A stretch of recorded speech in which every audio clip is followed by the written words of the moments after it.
हुआ योगी कैबिनेट से आजम खान को बड़ा झटका। जौहर ट्रस्ट की जमीन वापस लेगी योगी सरकार। योगी कैबिनेट की बैठक में प्रस्ताव पास हुआ। नियमों का उल्लंघन कर जमीन लीज पर ली थी। जौहर ट्रस्ट को लीज पर जमीन दी गई थी। कैबिनेट में जमीन वापस लेने का प्रस्ताव पास हुआ। योगी कैबिनेट की अहम बैठक चल रही थी जो कि खत्म हो चुकी है। वहीं अब योगी कैबिनेट से आजम खान को बड़ा झटका। जौहर ट्रस्ट की जमीन वापस लेगी योगी सरकार। योगी कैबिनेट की बैठक में प्रस्ताव पास हुआ। नियमों का उल्लंघन कर जमीन लीज पर ली गई थी, जो जमीन अब वापस ली जाएगी। जौहर ट्रस्ट को लीज पर जमीन दी गई थी। कैबिनेट में जमीन वापस लेने के प्रस्ताव पास हुए हैं। आजम खान को बड़ा झटका योगी कैबिनेट की ओर से। योगी कैबिनेट की बैठक में यह फैसला, जौहर ट्रस्ट की जमीन वापस ली जाएगी। जौहर ट्रस्ट को लीज पर जमीन दी गई थी, जो अब वापस ली जाएगी। कैबिनेट में जमीन वापस लेने का प्रस्ताव पास हुआ है। योगी कैबिनेट से आजम खान को बड़ा झटका लगा है।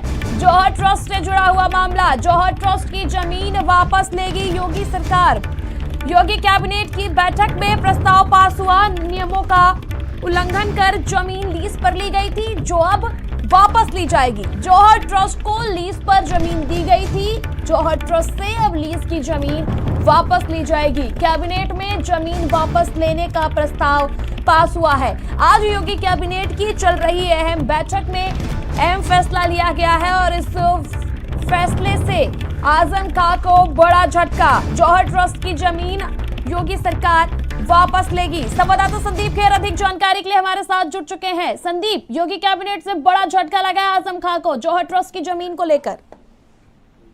देखिए त्रिशला, बिल्कुल ही सुबह ही भारत समाचार ने इस खबर को कराया था कि आजम खान की जो जौहर विश्वविद्यालय की जमीन है उसको सरकार वापस ले सकती है। इसको लेकर कैबिनेट में एक प्रस्ताव पास कराया जा सकता है। और आज देखिए कैबिनेट बैठक में इस प्रस्ताव को पास कराया। अभी जिस तरीके से बीजेपी के जो विधायक हैं आकाश सक्सेना, उनसे भी मेरी बातचीत हुई और उन्होंने बताया कि ये बड़ी जीत है, क्योंकि जौहर विश्वविद्यालय में देखिए क्या अनियमितताएं सामने आई थी। अब जौहर विश्वविद्यालय को सरकार अपने कब्जे में लेगी और अपने हिसाब से उसको चलाएगी। यानी ये कहा जाए कि आजम खान के ऊपर देखिए दुखों का जो है वो पहाड़ टूट पड़ा। जहां एक तरफ पूरा परिवार जो है वो जेल में सजा काट रहा है और अब जौहर विश्वविद्यालय को देखिए आजम खान के लिए एक ड्रीम प्रोजेक्ट कहा जाता था और बताया जाता था कि आजम खान का एक ये सपना था कि एक बड़ा विश्वविद्यालय होना चाहिए। लेकिन वो सपना जो है वो पूर्ण रूप से चकनाचूर हो चुका है, क्योंकि पूरा जो परिवार है वो तो जन्म प्रमाण पत्र के मामले में जेल में सजा काट रहा है। अभी जिस तरीके से आकाश सक्सेना ने बताया कि अभी तो ये शुरुआत है, आगे आगे देखिए क्या होता है। अभी तो इनके 2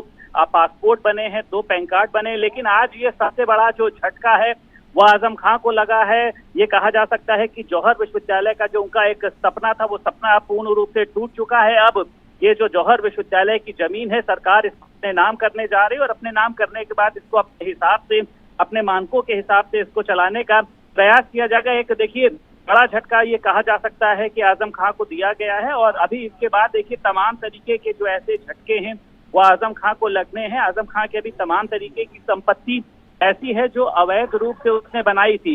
यानी ये कहा जा सकता है कि लगातार आजम खान को झटके पे झटके लग रहे हैं और आज के रूप में जिस तरीके से इस जमीन को सरकार ने वापस लिया है, कैबिनेट में इसको लेकर एक प्रस्ताव पास कराया गया है, तो आजम खान के लिए ये दुखद खबर है। अब इस पे देखिए समाजवादी पार्टी जो है वो जाहिर सी बात है कि अपना एक विरोध भी दर्ज कराएगी कि सरकार जो है वो राजनीति के चलते या फिर बदले की भावना के चलते इस तरीके का काम कर रही है। बिल्कुल संदीप, और उस फैसले से आजम खान की मुश्किलें और बढ़ जाएंगी। संदीप, बिल्कुल देखिए जाहिर सी बात है, जब देखिए अब जिस तरीके से देखिए पहले 2 जन्म प्रमाण पत्र के मामले में सजा काट रहे हैं, अभी देखिए अब जिस तरीके से जमीन को सरकार ने अपने नाम किया है, अब आजम खान की मुश्किलें और बढ़ेंगी। अभी वहां पर कई तरीके की देखिए अनियमितताओं की जांच होनी है। अभी तो ये भी जांच होनी है जो वहां पे पर्यटन विभाग है, लोक निर्माण विभाग है, वहां पे उसने सड़क बनाने के नाम पे, पर्यटन विभाग में तमाम तरीके के नाम पे जब आजम खान सत्ता में थे तब उन्होंने कह सकते हैं कि मानकों के विपरीत जो है वहां पर। बिल्कुल संदीप, और तमाम जानकारी के लिए आपका बहुत बहुत शुक्रिया।